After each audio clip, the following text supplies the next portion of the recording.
Yo, what's the dealio, man? Listen, you already know I got a straight banger for you today, all right? Hey, in this video, what we're gonna talk about is when to use zero data expirations versus, further out, okay? Now, when I say this, I'm talking about ETFs, right? Because ETFs always have zero data expirations every single day. The Mag 7 have regular stocks. The Mag 7 has zero data expiration 3 times a week, which is Monday, Tuesday, and Wednesday, okay? So what we're gonna talk about is when to use zero data expirations versus not. All right, this is a very important topic, so make sure y'all listen up.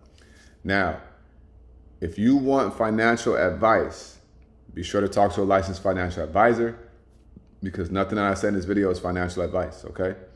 So, with that being said, zero data expirations, all right? Now, it's very important to understand this. If you trade, you already understand zero data expirations, but let me just go in real quick, okay? Zero day expiration contracts, all right? Now, you have something called weeklies, all right?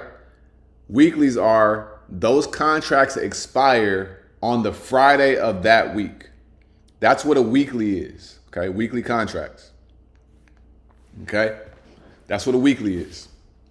So, you also have zero data expirations. That means the contract expires that day, whatever that day is, okay?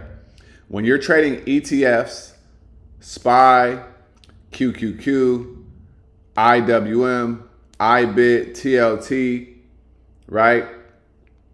These stocks have 0 days to expiration. Now they also have the next day, 2 days away, 3 days away. They have an expiration for every day. Okay. Now what's the difference? The difference is zero data expirations, because they expire that day, they move way faster. Okay. They move very fast. So this is how we're getting 100% trades on IWM every day, because we're trading zero data expirations. Now, sometimes you can also get burned, right? With IWM, it's a high risk, high reward. But because you get to choose how much money you're gonna put in your position, it's not that much of a high risk because you know risk management, okay?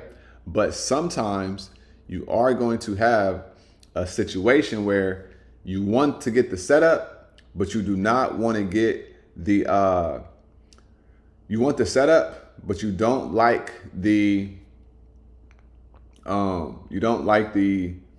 chart, right? And so you may say, hey, should I get, tomorrow or 3 days or whatever, right? So basically it's okay, like how much time should I give certain things, right? So let's look at IWM, right? That's gonna be what we're gonna, base things off of, because I talk about IWM. Now, when you're looking at the charts, you always wanna ask yourself first and foremost, right? What do I always say? Before you get into a trade, what do you wanna know? How long are you gonna get into this trade, and or what type of time frame is this trade gonna be? Is it a day trade? Is it a scalp trade? Is it a swing trade? Okay. Day trade, scalp trade, swing trade. So we're going to go over a perfect example right here. Okay. Now, when you look at IWM, so this is a perfect example from today, right? That I told to Discord. All right. Everybody in Discord. I said, hey, y'all. So I told everybody our support was at 261.09, okay? Now, let's go to the hourly. So on the hourly, we broke below 261.09, right? Came up and retested this, but then look, we have this right here, right? So we came down a little bit to 260.34, and then now we're popping up, right? So I told everybody, I said, hey, don't get zero data expirations. You could get Monday or Tuesday expirations, right? Now, why is that? Because right now, I'm in Texas. It is 11:49, almost 12, which is 1 p.m. Eastern. That means that the market only has a couple hours left. So these 0 day to expiration contracts will decay a lot faster because it's already the second half of the day. And we don't know if it's going to go up or not, right? But when you look at a higher time frame, we're on the hourly, we got buyers right here. So we have not broken through these buyers yet. We bounced off of the bottom of the buyers, right? Y'all see that? So the bottom of the buyers is right here, this fair value gap right there at 260.34, right? Now look what happened. So 260.34 right here. And then look where IWM came down to, 260.34. Okay. I also created this trend line, right? I created this trend line. So I created this trend line based off right here. And I knew that we could come down here, jump up. And then if we pop up here, then we can reject and then we could come down to the next leg, right? Now, based on this trend line, we could come down and squeeze and then get ready to go up. But that's a different conversation, okay? So this is why I would not have got into 0 days on this trade, because on the hourly, we got buyers right there. On the 2 hour, what else do we have? We have buyers all right here as well, okay? And then on the 4 hour, what do we have? We have a whole bunch of buyers all right here, okay? So when you are looking at a bigger time frame, even though this is a bearish signal, this bearish 3-bar, right? Yes, a bearish 3-bar. I would take this setup any day of the week. But when you have it and it's right here where a ton of buyers are at, and then we have more buyers right here on the 4 hour time frame, I'm not going to take a short-term contract because it's going to take some time to break through all these buyers to really make the move to the downside. So on a trade like this, I'll give this like maybe 4 to 7 days, right?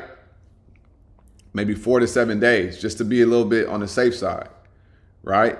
Because when you understand the game here, 0 days, just because we broke below the support for the day, doesn't mean we're going to make the move fast, because we have all of these these buyers here. So we don't just have buyers and then break through it fast, right? Let me give you guys a good example. AMD, right? Look on the daily. Okay, if you look on the daily on AMD, so well, we had a whole bunch of buyers here. We had a bearish fair value gap. We finally broke through it and now it's gone. It was all the way up here, right? It was here. It's gone now. Now buyers have taken over this area, right? But look how long. So the fair value gap, it has started right here, and you can see it because we had the gap right here, right? So we had a gap, a fair value gap from here,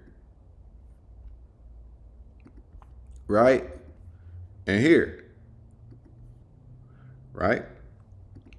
So on the daily time frame, we had a gap here, right? So let's say that we see this right here. So we close inside of this gap here, right? For the first time. You don't get short-term contracts and think it's going to blow through this gap immediately, right? So it comes back down and then it tries again. Liquidity grab, comes down a little bit, and then it bounces and it goes through it finally, right? So we had a bearish, we had sellers here. We finally broke through the sellers, right? So on the bigger time frames, it's going to take a longer time period. So when we go back to IWM, now on the daily time frame, we also have this right here. We have buyers all the way down to 253. So buyers are going to keep IWM up until 253, right? Now today we're currently on a bearish 1-bar for now, right? But we don't know how the day is going to end. But it's because we have buyers. We have buyers sitting right here. Okay. So I'm going to say it again. The more buyers or sellers you have sitting in an area, the longer it's going to take for that stock to break through that area. Okay. Now, also, if we are near the end of the day, right, it may make more sense to take 1-day expirations instead of 0 days if you expect continuation in a direction. And how do you know if you're going to have continuation in a direction? Let's say we rejected off of a daily resistance level and we made a move to the downside, and you know that the support level on the daily time frame is $2 lower. So you're like, okay, we just rejected off daily support. Now we're going to come down to this next support on the daily time frame. So you can get 1-day expiration, hold that overnight, and then when it gaps down, you take your profits. Or if you're using a trend line and you see where the support is at and where the resistance is at, right? You see that trend line and then you go from there. So I say that to say, you need to know where your buyers and where your sellers are at. If you see a ton of buyers in the area and you're trying to get into puts, do not get 0 day to expirations, because that volume is going to be very slow, because buyers are going to be pushing it back up and you're basically going to be getting into a fight. Okay?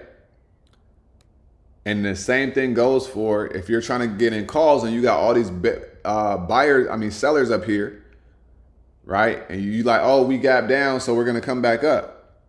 That's not always the case. So this is why it's so important to understand your areas of liquidity and know where your buyers and where your sellers are at, so you can be able to trade based off of that. This is how you get on the right side of the trade. Okay? If you focus on this, 9 times out of 10, you will be on the right side of the trade, right? So the more buyers and sellers you have on a hourly, 2-hour time frame, you want to stay away from the 0 day to expirations. Also, right, you also want to ask yourself, what is my ATR of this stock? Okay, how much does this stock move? Does it move big? Does it not move big? Okay, and also with 0 day to expirations, they move fast, but they're good in the morning time. Okay, because they're gonna hold up their value a little bit better. But the afternoon time frame, if you want to trade 0 day to expirations, you need to be certain that a move is being made. And then you also need to ensure that you do not over leverage.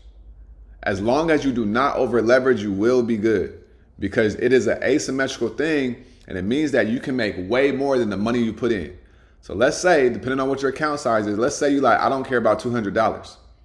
All right, cool. Let that be the amount that you get into on an afternoon 0 day to expiration trade with IWM. If you get 100%, that's $200 more, right? Or let's say you made $800 on the day, you'd be like, okay, out of this 800, I'll risk 100 on an afternoon trade with IWM if I see a setup, and if I get 1 to 200, that's another $100 to $200, right? That's how you can play that. So I hope that this video helps you guys out, and I hope that it made sense. All right, like I always say, y'all, make sure you get up out your head, go get into this world, because your head is a dangerous place to live. All right. Also remember, y'all, the more you study, the less you worry. All right? Y'all have a great day. I'm going to holler at y'all on the next video. Y'all stay smooth, man. Peace.